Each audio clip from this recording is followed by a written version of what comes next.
Work म्हणजे kinetic energy and momentum यांचं relation पाहिलं होतं. कायनेटिक एनर्जी जी असते के ही असते momentum square divided by 2m. याचाच अर्थ पी स्क्वेअर कशाला इक्वल आहे 2 टाइम्स mk. म्हणजेच पी ची व्हॅल्यू आहे √2mk. तर हे जे याचे बेसिक दोन फॉर्म्युले आहेत त्याच्यावर आधारित आपल्याला एक क्वेश्चन करायचा आहे.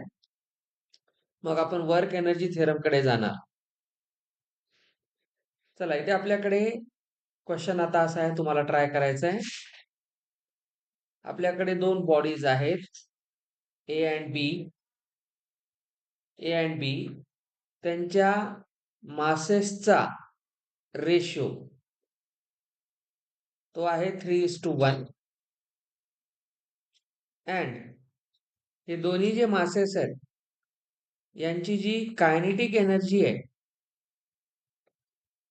कायनेटिक एनर्जी सेम आहे. मासेस वेगवेगळे आहेत पण कायनेटिक एनर्जी सेम आहे. फाइंड रेशो ऑफ linear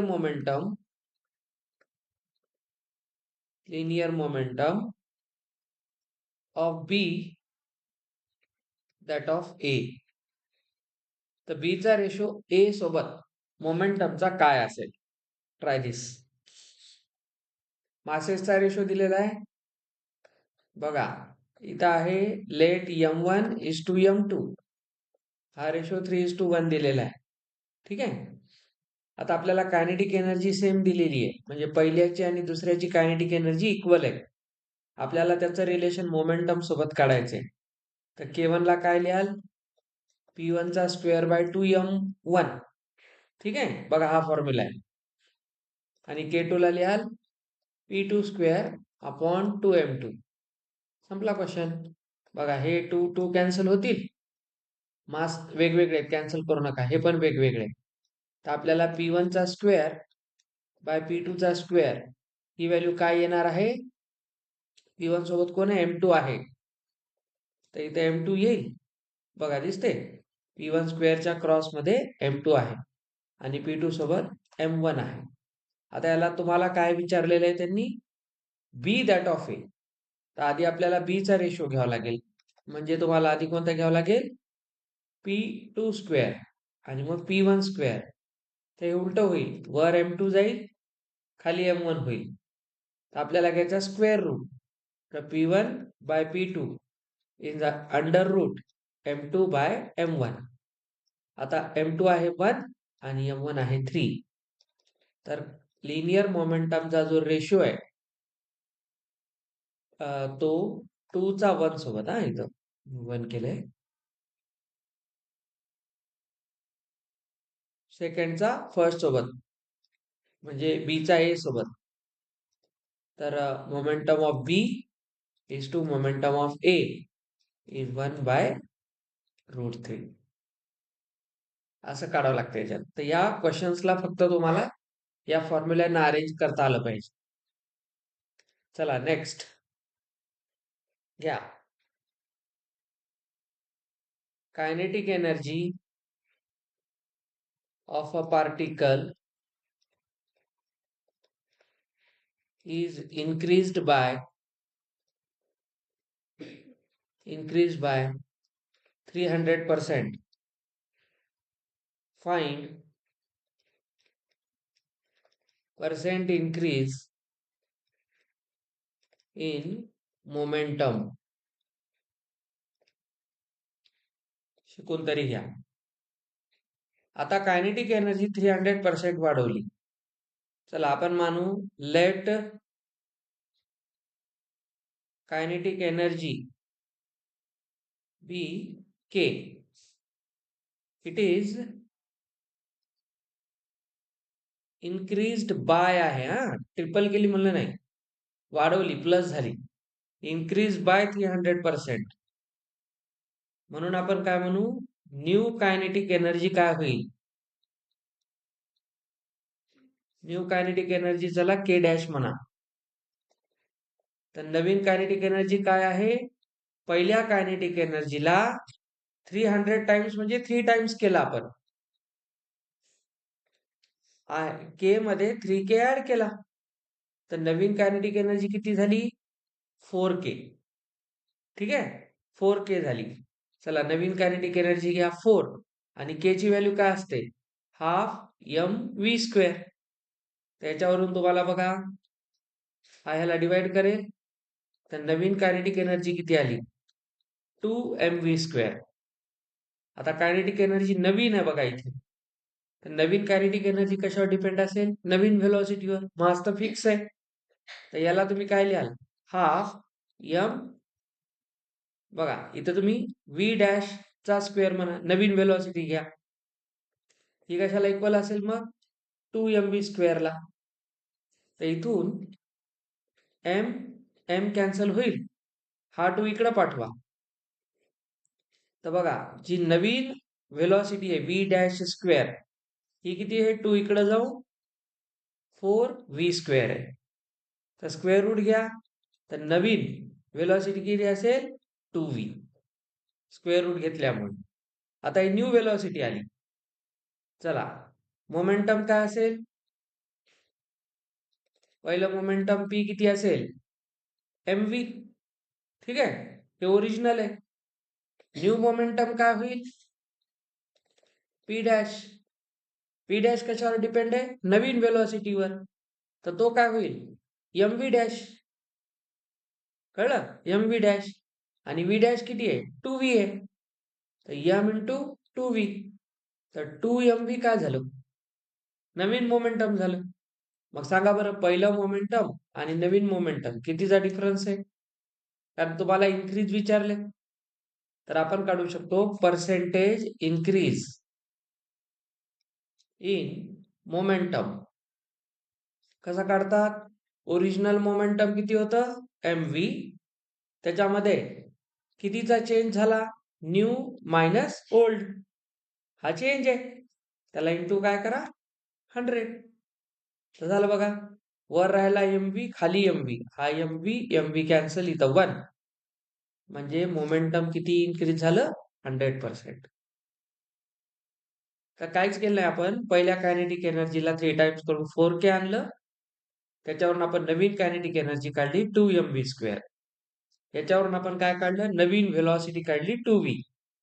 मग पहिलं मोमेंटम mv होतं, नवीन मोमेंटम नवीन व्हेलॉसिटीवर घेतलं v डॅश, आणि ती व्हॅल्यू 2v ठेवून किती घेतलं? 2mv. तर नवीन मोमेंटम 2mv, जुनं मोमेंटम mv. तर किती मध्ये वाढ झाली? बघा, याच्यामध्ये mv वाढ झाली. तर इन्क्रीज झाला mv upon mv, that is 1 into 100, 100%. म्हणून मोमेंटम 100% वाढलेला असेल. म्हणजे कायनेटिक एनर्जी जेव्हा 300% होते, तेव्हा मोमेंटम 100% वाढतं. 300 ने नाही वाढत. इम्पॉर्टंट आहे, लक्ष ठेवत चला. मोमेंटमच्या रिलेशनचे क्वेश्चन संपले. आता आपण इथून करणार आहोत questions based on work energy theorem. काय होता work energy theorem? Work done is change in kinetic energy delta K. तर वर्क एनर्जी थेरम आपल्याला काय सांगतो? कोणतंही वर्क जे आपण करतो त्याच्यामुळे कायनेटिक एनर्जी मध्ये चेंज होतो. याचा आपण प्रूफ पाहिलेलं आहे. तर आपण असं म्हणू शकतो की work done is final kinetic energy minus initial kinetic energy. त्याला आपण काय लिहिणार? Half mv² minus half mu², initial final. तर हाफ m कॉमन काढून v² मायनस u², हे वर्क डन असतं. एका कॉन्सेप्टवर आपल्याला खूप सारे प्रश्न असतात. हा ह्याचा फॉर्म्युला. आता याला यूज करून आपण काही क्वेश्चन्स बघू. बघा, आपण जेवढे कॉन्सेप्ट शिकले त्याच्यावर आता आपण केलेले आहेत जवळपास 27 क्वेश्चन्स. 27 क्वेश्चन्स आपले पूर्ण झालेले आहेत.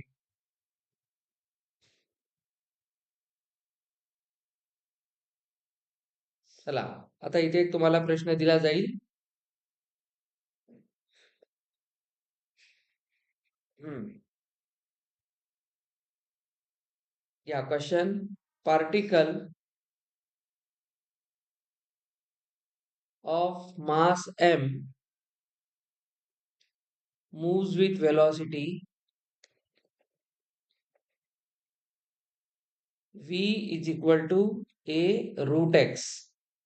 हे फंक्शन आहे वेलॉसिटीचं बघा एक्सच्या रिस्पेक्ट मध्ये, जिथे A is a constant, A constant आहे.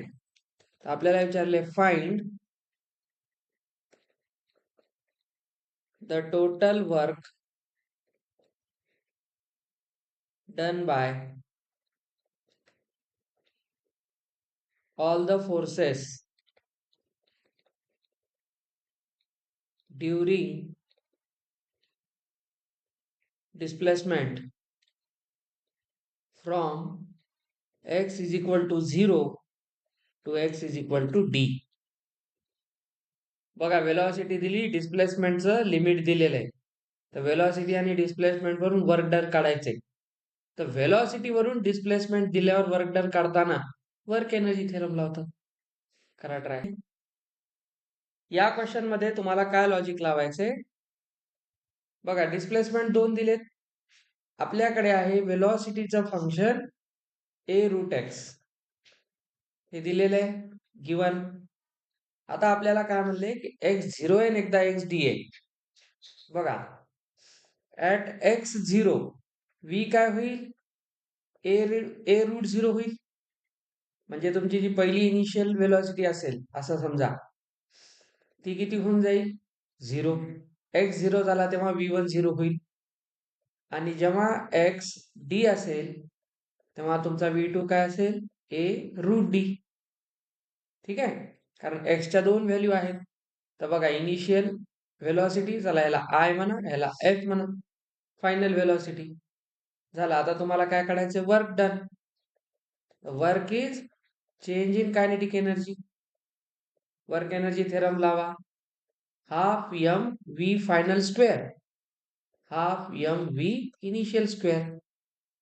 तर बघा हाफ एम कॉमन काढा, v f square minus v i square. तर हाफ एम व्ही एफ किती आहे, ए रूट डी चा स्क्वेअर मायनस झिरोचा स्क्वेअर, हे तर झिरोच आहे.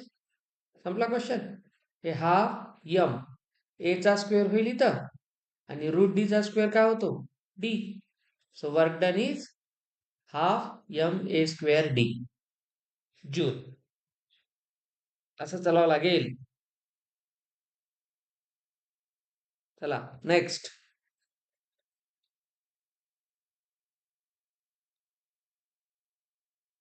बघा मास एम व्हेकल, एक वाहन आहे ज्याचा मास एम आहे, इज मूव्हिंग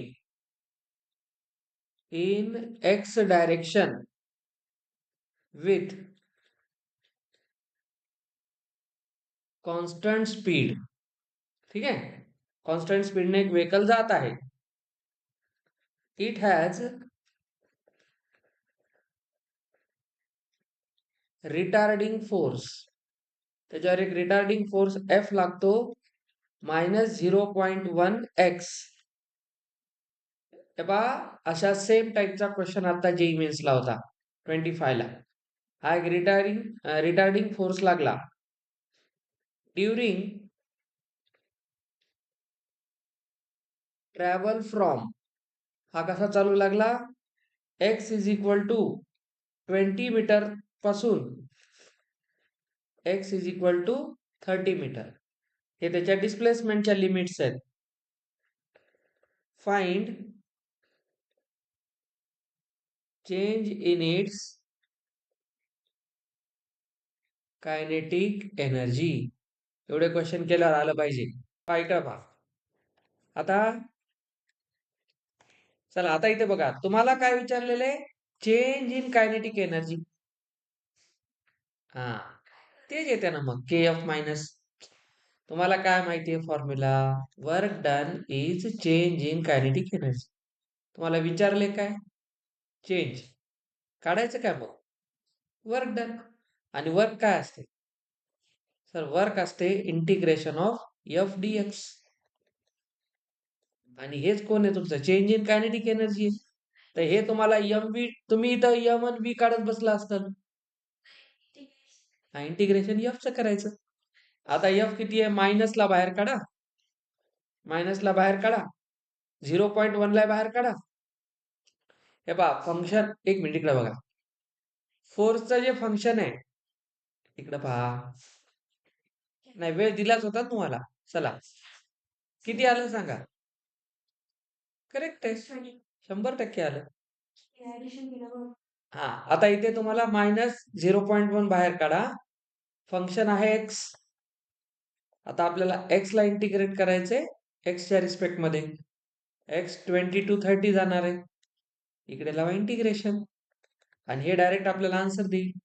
इकडे काहीच करायचं नाही. तर हा झाला 0.1. इथे येतं x². हे बाय 2 बाहेर काढून घ्या.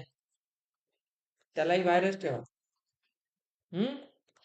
येते ना, काही करता येते बेटा, एवढं टेन्शन नाही घ्यायचं. ठीक आहे. 22-30 ग लिमिट्स आहेत. तर वर आपल्याला काय करायचंय? हे बघा 1/10 म्हणजे हा काय व्हायला? -1/20 व्हायला इथं. समजलं? आणि इथे किती यायलंय? 30चा स्क्वेअर 900, 20चा स्क्वेअर 400. तर -1. आता इकडे तुम्ही बघा, हा मायनस आणि वर किती राहिले? 500. खाली आले इकडं, तर हे किती व्हायले? 25. निगेटिव्हचा अर्थच बरोबर आहे. कायनेटिक एनर्जी कमी होईल, कायनेटिक एनर्जी रेड्यूस होईल, कारण रिटार्डिंग फोर्स आहे. आन्सर निगेटिव्ह येणारच. आता जेई मेन्सने काय केलं होतं सांगतो तुम्हाला. ऐका ऐका. जेई मेन्सनं तुम्हाला सेम टाईपचा क्वेश्चन टाकला होता आता 25 मध्ये. रिटार्डिंग फोर्सचं फंक्शन दिलं.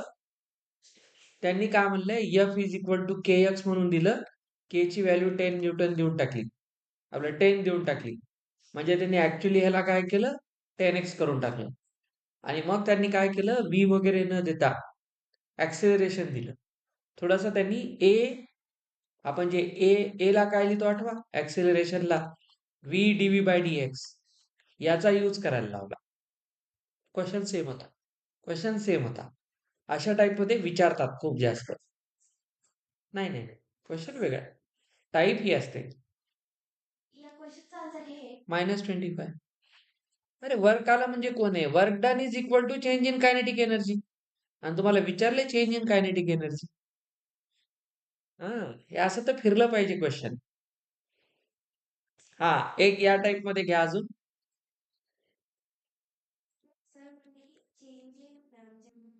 इथं काय म्हणते? एक पोझिशनचं फंक्शन आहे, एक्स आहे ½ t². हा चांगला प्रश्न आहे बघा. तर तुम्हाला वर्क काढायचे time interval t is equal to 0 पासून t is equal to 3 seconds पर्यंत. आता work done is equal to change in kinetic energy. आता इथे काय मागच्या क्वेश्चन सारखा फोर्स नाहीये. इथे यांनी डोकं काय लावले बघा. इथे एक्स दिले म्हणजे पोझिशन टाइम रिलेशन दिले. तर ह्याला डिफरन्शिएट केल्यावर काय ते? व्हेलॉसिटी. पोझिशनला डिफरन्शिएट केल्यावर व्हेलॉसिटी येते. आणि व्हेलॉसिटी आल्यावर तुम्ही चेंज इन कायनेटिक एनर्जी लावू शकता. आता लावा डोकं कसं. हा, याच्यामध्ये जे मास आहे, कारण ते लागलंच तुम्हाला पुढं, 1 kg करायचं. बघा तुम्ही इथं कुठं चुकताय.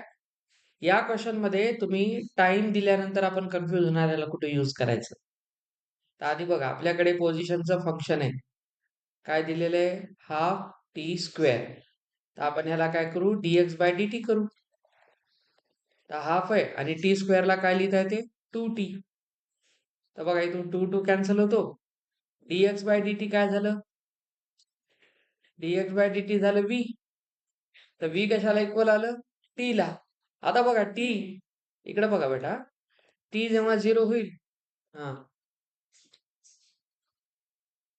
बेटा, हा प्लस असेल तर 0 येते. ते मल्टिपल आहे ना. हा मल्टिपल आहे ना. मल्टिपलचं डिफरन्शिएशन नसते. 3x चं डिफरन्शिएशन काय लिहिशील? 3 लिहिशील ना. मग काय ह्याचं 0 करशील काय? ते मल्टिप्लाय मध्ये तो स्केलर आहे. स्केलर मल्टिपल 0 होत नाही. त्याच्यामुळे चुकलं तुमचं. हा इकडे पहा, टी जेव्हा 0 आहे, आता तुम्ही बी आणि टी चं रिलेशन काढलं, व्ही आणि टी सेम आहेत न्यूमेरिकली, तर टी जेव्हा 0 होईल तेव्हा व्ही पण 0 होईल, आणि टी जेव्हा 3 असेल तेव्हा व्ही पण 3च असेल. तर व्हीच्या व्हॅल्यू मिळाल्या तुम्हाला. इनिशियली व्ही एवढा आहे, फायनली व्ही एवढा आहे. आता तुम्हाला काय काढायचंय? वर्क. वर्क काय आहे? Change in kinetic energy. तर हाफ एम व्ही फायनलचा स्क्वेअर, हाफ एम इनिशियलचा स्क्वेअर. तर बघा बरं, हाफ हा एम 1 आहे. एक काम करा, हाफ एम कॉमन काढा, फायनलचा स्क्वेअर इनिशियलचा स्क्वेअर, संपला ना प्रश्न. हाफ हा 1, फायनल वेलोसिटी किती आहे? 3, इनिशियल आहे 0. तर इथं आलं हाफ आणि इथं आलं 9, तर 4.5 जूल. तर वर्क इज 4.5 जूल. ऐसा होता है, थोडीशी गडबड होती है. तुम्हाला बऱ्याच वेळा काय करतात बघा, मागच्या क्वेश्चन मध्ये त्यांनी फोर्सचं फंक्शन दिलं, आता आपल्याला पोझिशन टाइम दिलेला आहे. तुम्हाला अशा वेगवेगळ्या पार्ट मध्ये विचारतात. आपण काल